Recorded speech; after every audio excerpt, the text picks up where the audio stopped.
Livro de Ester, capítulo 1. Foi no tempo de Xerxes que reinou sobre 127 províncias, desde a Índia até a Etiópia. Naquela época, o rei Xerxes reinava em seu trono na cidadela de Suzã, e, no terceiro ano do seu reinado, deu um banquete a todos os seus nobres e oficiais. Estavam presentes os líderes militares da Pérsia e da Média, os príncipes e os nobres das províncias. Durante 180 dias ele mostrou a enorme riqueza de seu reino e o esplendor e a glória de sua majestade. Terminados esses dias, o rei deu um banquete no jardim interno do palácio de 7 dias para todo o povo que estava na cidadela de Suzã, do mais rico ao mais pobre. O jardim possuía forrações em branco e azul, presas com cordas de linho branco e tecido vermelho, ligadas por anéis de prata a colunas de mármore. Tinha assentos de ouro e de prata num piso de mosaicos de pórfiro, mármore, madrepérola e outras pedras preciosas. Pela generosidade do rei, o vinho real era servido em grande quantidade em diferentes taças de ouro. Por ordem real, cada convidado tinha permissão de beber o quanto desejasse, pois o rei tinha dado instruções a todos os mordomos do palácio que os servissem à vontade. Enquanto isso, a rainha Vasti também oferecia um banquete às mulheres no palácio do rei Xerxes. No 7º dia, quando o rei Xerxes já estava alegre por causa do vinho, ordenou aos 7 oficiais que o serviam, Meumã, Bista, Arbona, Bigtá, Abagta, Zetar e Carcas, que trouxessem à sua presença a rainha Vasti, usando a coroa real. Ele queria mostrar aos seus súditos e aos nobres a beleza dela, pois era de fato muito bonita. Quando, porém, os oficiais transmitiram a ordem do rei à rainha Vasti, esta se recusou a ir e o rei ficou furioso e indignado. Como era costume, o rei consultar especialistas em questões de direito e justiça, ele mandou chamar os sábios que entendiam das leis e que eram muito amigos do rei: Carcena, Setar, Adamata, Tarsis, Meres, Marcena e Memucã. Eles eram os 7 nobres da Pérsia e da Média que tinham acesso direto ao rei e eram os mais importantes do reino. O rei lhes perguntou: de acordo com a lei, o que se deve fazer à rainha Vasti? Ela não obedeceu à ordem do rei Xerxes transmitida pelos oficiais. Então Memucã respondeu na presença do rei e dos nobres: a rainha Vasti não ofendeu somente o rei, mas também todos os nobres e os povos de todas as províncias do rei Xerxes, pois a conduta da rainha se tornará conhecida por todas as mulheres, e assim também elas desprezarão seus maridos e dirão: o rei Xerxes ordenou que a rainha Vasti fosse à sua presença, mas ela não foi. Hoje mesmo, as mulheres persas e medas da nobreza que ficarem sabendo do comportamento da rainha agirão da mesma maneira com todos os nobres do rei. Isso provocará desrespeito e discórdia sem fim. Por isso, se for do agrado do rei, que ele emita um decreto real e que seja incluído na lei irrevogável da Pérsia e da Média, determinando que Vasti nunca mais compareça na presença do rei Xerxes. Também deu o rei a sua posição de rainha a outra que seja melhor do que ela. Assim, quando o decreto real for proclamado em todo o seu imenso domínio, todas as mulheres respeitarão seus maridos, do mais rico ao mais pobre. O rei e seus nobres aceitaram de bom grado o conselho, de modo que o rei pôs em prática a proposta de Memucã.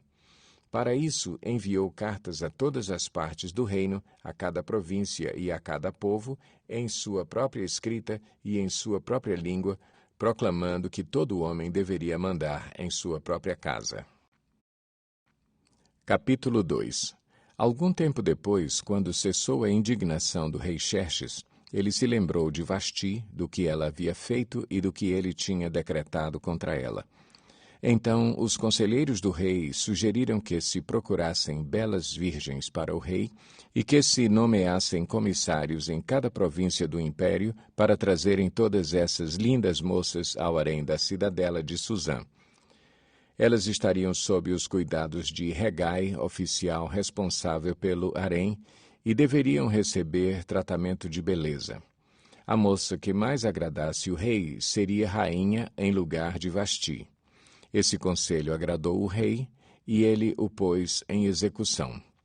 Nesse tempo vivia na cidadela de Susã um judeu chamado Mardoqueu, da tribo de Benjamim, filho de Jair, neto de Simei e bisneto de Quis. Ele fora levado de Jerusalém para o exílio por Nabucodonosor, rei da Babilônia, entre os que foram levados prisioneiros com Joaquim, rei de Judá. Mardoqueu tinha uma prima chamada Hadassa, que havia sido criada por ele, por não ter pai nem mãe. Essa moça também, conhecida como Ester, era atraente e muito bonita, e Mardoqueu a havia tomado como filha quando o pai e a mãe dela morreram. Quando a ordem e o decreto do rei foram proclamados, muitas moças foram trazidas à cidadela de Susã e colocadas sob os cuidados de Hegai. Ester também foi trazida ao palácio do rei e confiada a Hegai, encarregado do harém. A moça o agradou e ele a favoreceu. Ele logo lhe providenciou tratamento de beleza e comida especial. Designou-lhe 7 moças escolhidas do palácio do rei e transferiu-a, junto com suas jovens, para o melhor lugar do harém. Ester não tinha revelado a que povo pertencia, nem a origem da sua família, pois Mardoqueu a havia proibido de fazê-lo. Diariamente ele caminhava de um lado para outro, perto do pátio do harém, para saber como Ester estava e o que lhe estava acontecendo. Antes de qualquer daquelas moças apresentar-se ao rei Xerxes, devia completar 12 meses de tratamento de beleza prescrito para as mulheres. 6 meses com óleo de mirra e 6 meses com perfumes e cosméticos. Quando ia apresentar-se ao rei, a moça recebia tudo o que quisesse levar consigo do harém para o palácio do rei. À tarde, ela ia para lá e de manhã voltava para outra parte do harém, que ficava sob os cuidados de Saasgás, oficial responsável pelas concubinas. Ela não voltava ao rei a menos que dela ele se agradasse e a mandasse chamar pelo nome. Quando chegou a vez de Ester, filha de Abiail, tio de Mardoqueu, que a tinha adotado como filha, ela não pediu nada além daquilo do que Hegai, oficial responsável pelo harém, sugeriu. Ester causava boa impressão a todos os que a viam. Ela foi levada ao rei Xerxes, à residência real, no 10º mês, o mês de Tebete, no 7º ano do seu reinado. O rei gostou mais de Ester do que de qualquer outra mulher. Ela foi favorecida por ele e ganhou sua aprovação mais do que qualquer das outras virgens. Então ele lhe colocou uma coroa real e tornou-a rainha em lugar de Vasti. O rei deu um grande banquete, o banquete de Ester, para todos os seus nobres e oficiais. Proclamou feriado em todas as províncias e distribuiu presentes por sua generosidade real. Quando as virgens foram reunidas pela segunda vez, Mardoqueu estava sentado junto à porta do palácio real. Ester havia mantido segredos sobre seu povo e sobre a origem de sua família, conforme a ordem de Mardoqueu, pois continuava a seguir as instruções dele, como fazia quando ainda estava sob sua tutela.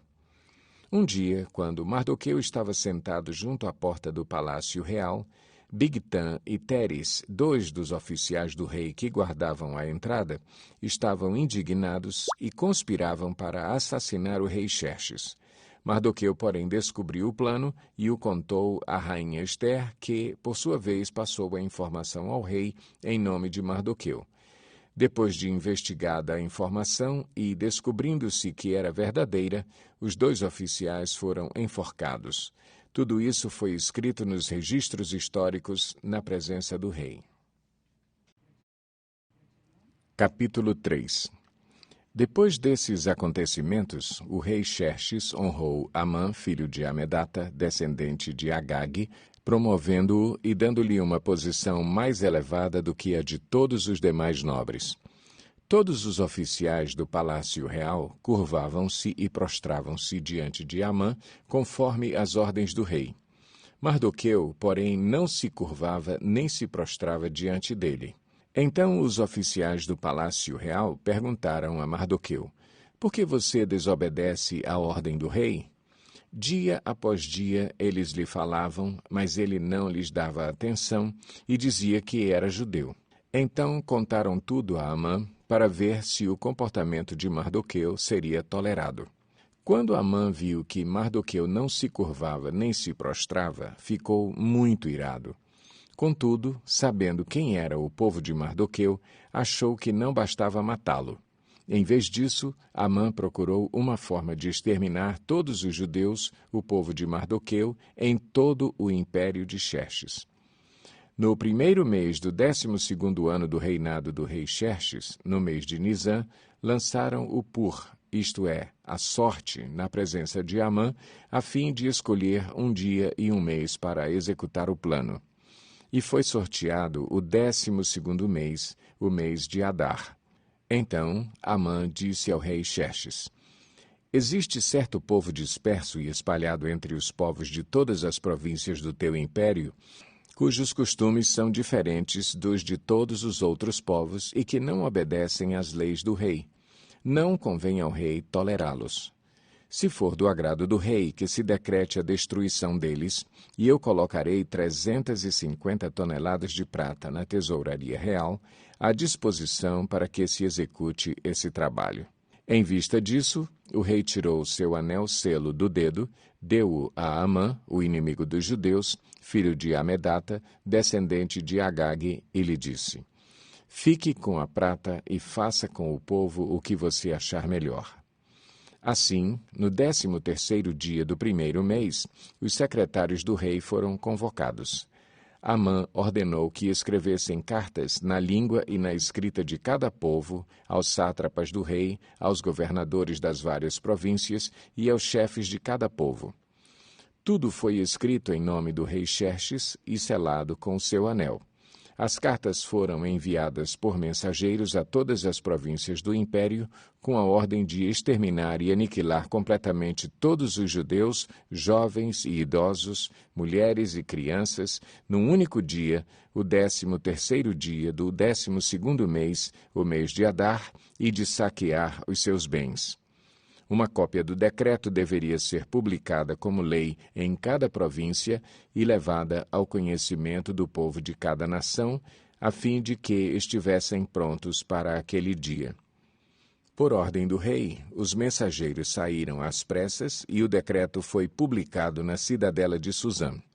O rei e Amã assentaram-se para beber, mas a cidade de Suzã estava em confusão.